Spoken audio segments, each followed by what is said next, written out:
ümidiylə Allah Teala o mərhuman yerləri rəhmət eləsin, ruhu şad eləsin, övladlarına, yaxınlarına və əhli məclisə səbri, cəmiyyət eyləsin inşallah. Burada dəyərli ustadlar var, onların qarşısında mən həyə edirəm, danışamayız, ehtiyac da yoxdur, danışam. Məhəmməd Hüseyin Zabidin belə bir sözü var ki, ana adın qarşısında bir qul tək, həmişə səcdədə olmaq mənə fəxarətdir. Onun əli ilə bəla bəhrinə yuvarlansam, yenə xəyal edərəm, bəzni istirahətdir. Allah gedən analarımızı, atalarımızı, bazı qardaşlarımızı vəli rəhmət eləsin. Qalanlarının kölgəsini və dayağını üstümüzdən əsirləməsin. Allah bu əziz günlərin hörmətində günahlarımızı döysün, abr-həyamızı əlimizdən almasın.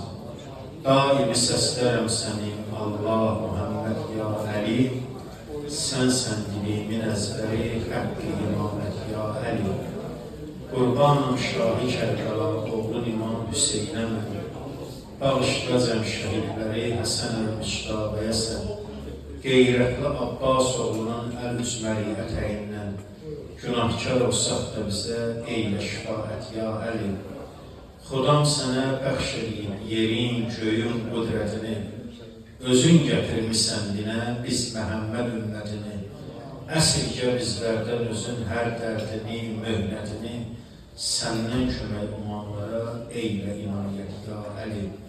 5 kimsənin üzünə qərar tapıb durub dünya, Muhammed, Əli, Fatimə, Həsən, Hüseyni, Müştəba, Əhməd deyər, bari xuda, pənzitəni, alə əba, yet ümmətin harayına, ruzi qiyamət, ya Əli. Allah Muhammed, Ali Muhammed hürmətinə, Quran və Əhl-i Beyt hürmətinə, məxsusən müntəzir olduğumuz Həzrəti İmam Zaman adına, bizləri bu dünyada 14 məsumun itayətindən, ziyarətindən, qiyamət günü şifayətindən dinəsi və bir rayət eləməsin. Allah cümləmizə rəhm eləsin və bunları Quran yerləri ilə rəhmət eləsin. Təfsir və təşəkkür edirəm.